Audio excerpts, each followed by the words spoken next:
Hello everyone, xForts here, and welcome to JoJolion Chapter 73 review and discussion. A bit of a different format for this video, obviously. I've been having some camera issues the past few days, so rather than postponing this chapter review any further, I decided to take this opportunity to experiment with a new format. So rather than you guys seeing me, we're here in Photoshop and we'll be able to go through the chapter more visually in depth. I'll be able to highlight certain things I find notable, as well as zooming in on things like that, like, oh, look at how pretty Josuke is. But anyways, without further ado, that's what's going to be going on this month.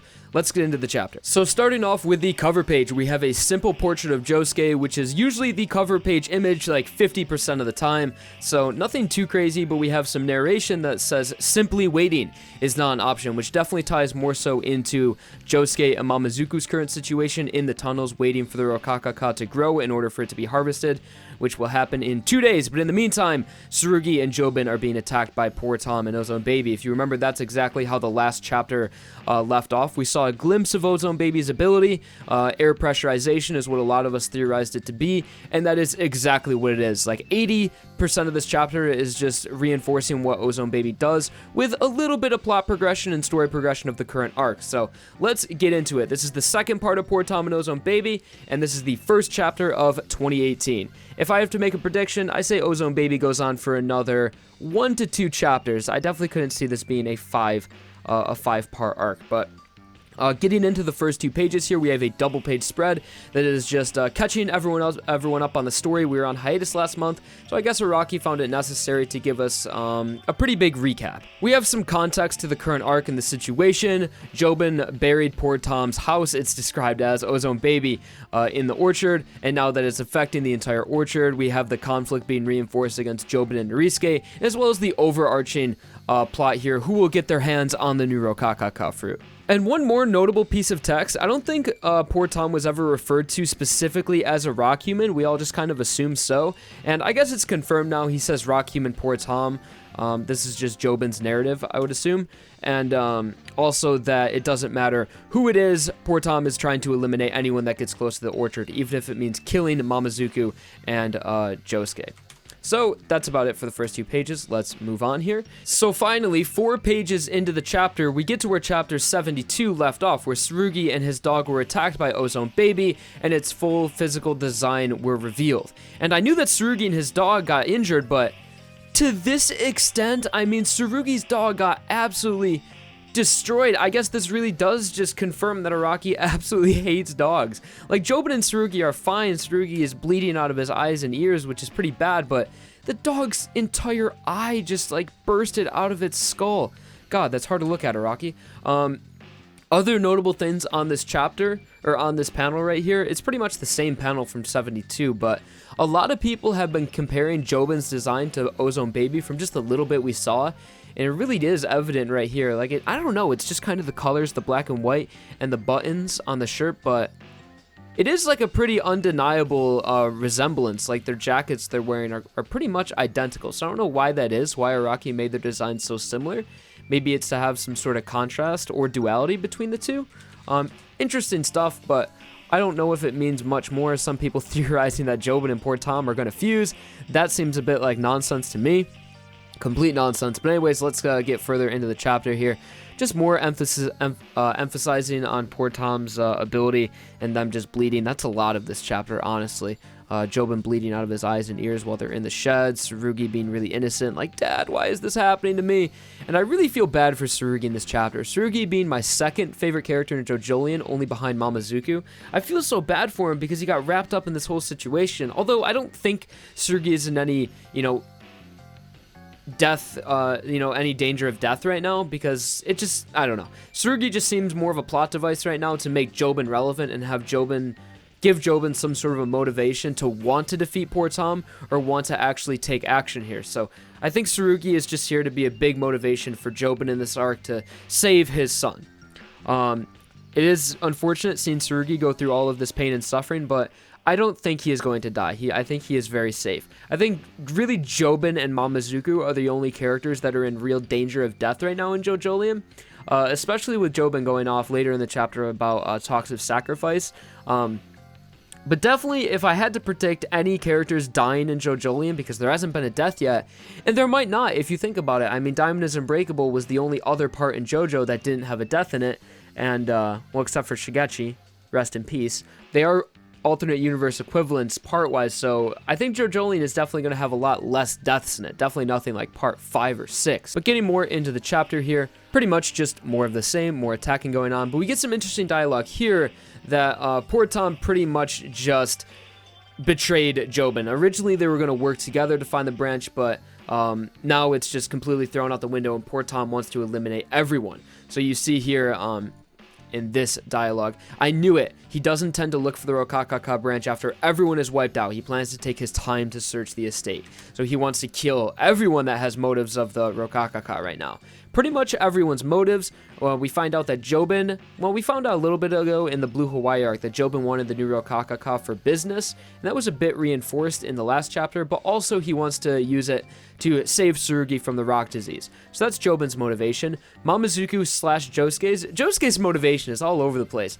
Originally, it was to save Holly, but now since Mamazuku has been introduced, it seems it's more so stop the bad guys, more so than wanting the Rokakaka for themselves. So Mamazuku was like, there are these evil people, they're scientists, they're doctors, they're rock humans, and they want that Rokakaka to change the world forever and turn it into technology. And for whatever reason, Mamazuku sees that as a bad thing, which, you know, I don't think, high members of society using the Rokakaka to sort of technically advance society would be an entirely terrible thing, but apparently they want to go about it in evil ways, so that's what Mamazuku is trying to stop. But honestly, if good people with good morals and good motivations use the new Rokakaka for science, that couldn't be entirely a bad thing. But that's sort of Josuke Mamazuku's motivation, is to stop them. And poor Tom, who the hell knows what he wants? Maybe the same as Urban Gorilla, sort of to further the society of the rock humans and have them overtake the planet. So there's a lot of factors going on in JoJolion right now, and it's a bit hard to follow. So a few pages passed, not a lot has been going on, just Jobin really going off on this inner monologue, trying to identify what this ability is that he's being attacked by. So he backtracks, he thinks of everything that has happened.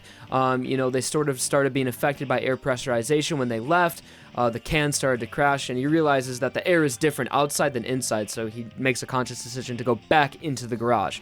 And you just see more Tsurugi sadly dying on the ground. But as the panels go on, again, just more and more trying to get back into the shed, and we see some really cool action of Speed Cane here, and just sort of like kind of the catchphrase Jobin used to activate Speed Cane. So he says, Speed Cane, heating, ignite, and we hear that phrase another time in this chapter as well. Anytime he wants to summon him, he'll say Speed Cane, ignite, which is really cool. And we have like probably the most badass page of this entire chapter. Speed Cane driving a car, getting Jobin back over to the shed.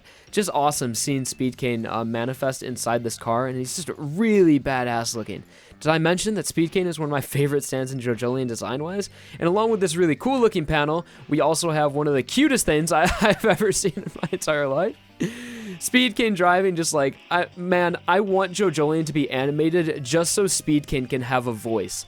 Like, what does Speed Cane sound like? Because it always has its mouth open, and it looks like it's always yelling. Like, it's always just like, ah, just like screeching in pain.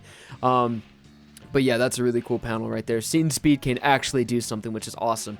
And they get shoved back into the shed there, and Jobin comes to the conclusion that this is air pressurization. This is the ability that we're talking about, and more that, he's just trying to target everyone that knows anything about the branch, and poor Tom just wants everything for himself, and betrayed Jobin, more or less. So upon Jobin realizing that he has been betrayed, and now it is him against poor Tom, he yells out, God damn it!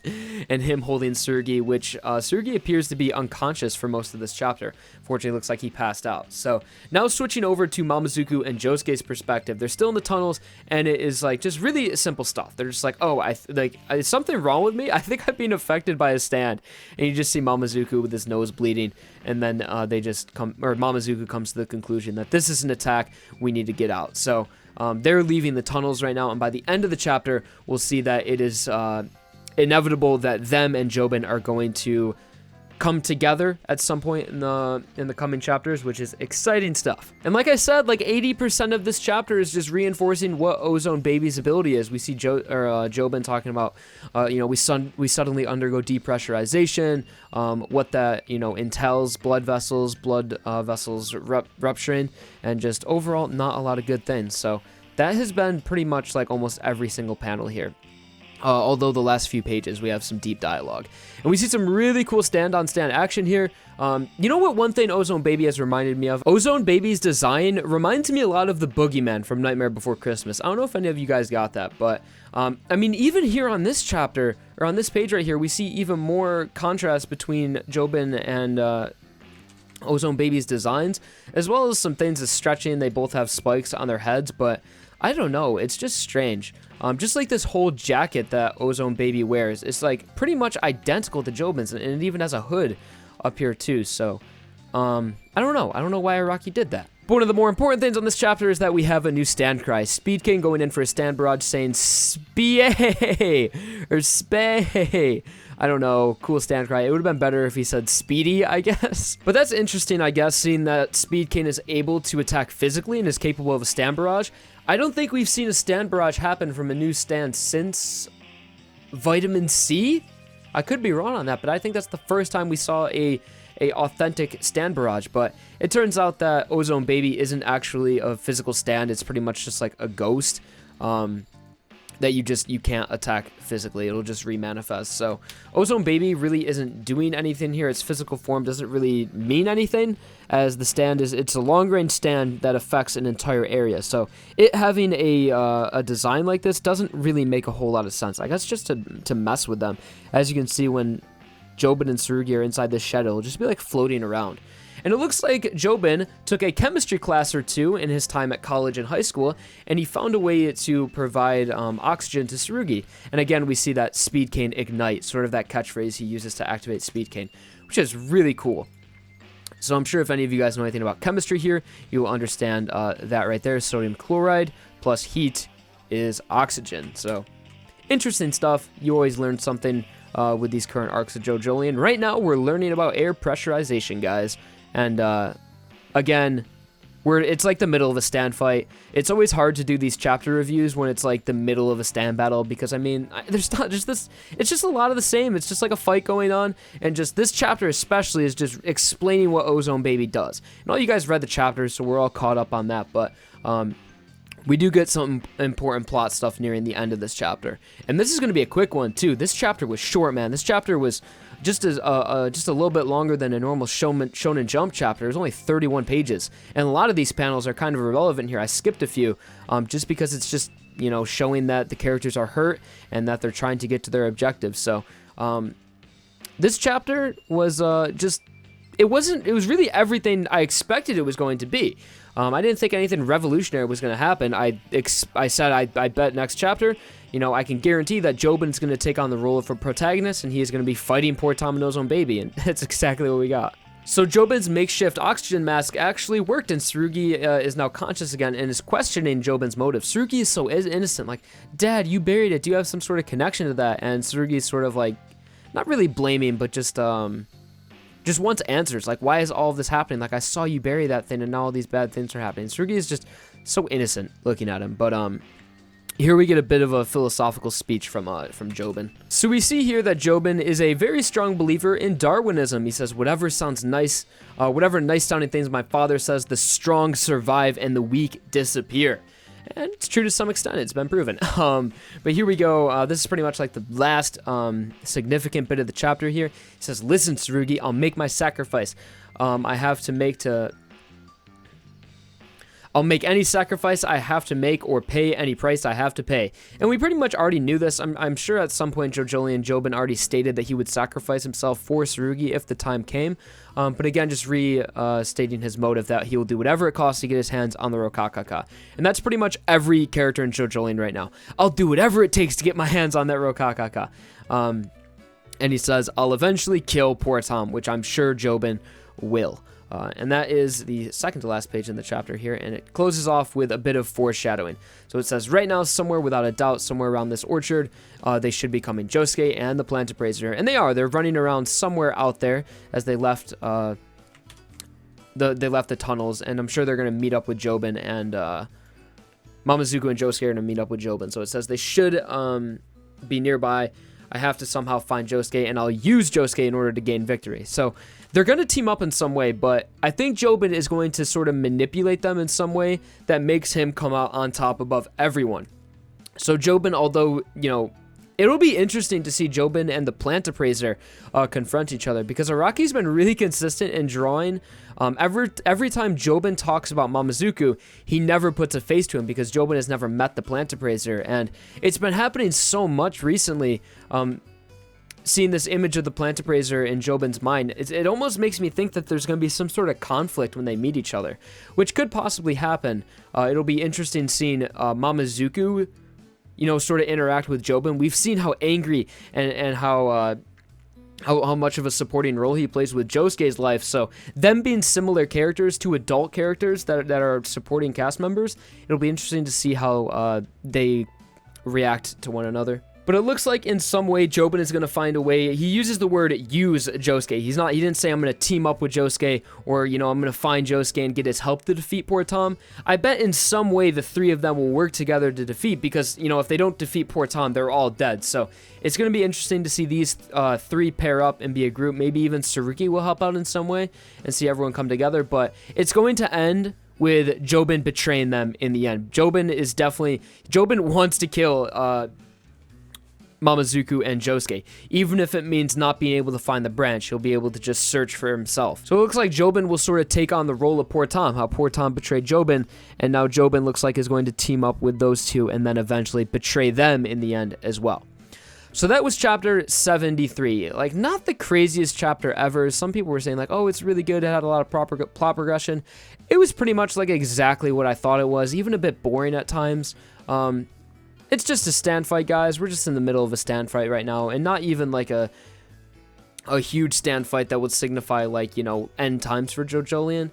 But it definitely is just a stand fight we're in right now. Nothing really special about it. But thank you all for watching this chapter review, chapter 73. Hopefully things heat up, and maybe the biggest thing I'm looking forward to is these three interacting for sure. Seeing how everything comes together with Jobin, Mamazuku, and Josuke. See if Josuke and them might have some sort of conflict, because now that I think about it, Josuke hasn't seen Jobin since he hurt Yasuo. If Josuke even knows that Jobin was the one that did it. So I don't know, there's gonna be some sort of confrontation. But thank you all for watching this chapter review. I tried to get through it quickly because really not a lot happened, and it was also a very short chapter. Thank you guys for watching, and I'll see you all next month for another chapter review, and of course new videos throughout the month. So just thank you guys for watching, and have a good day.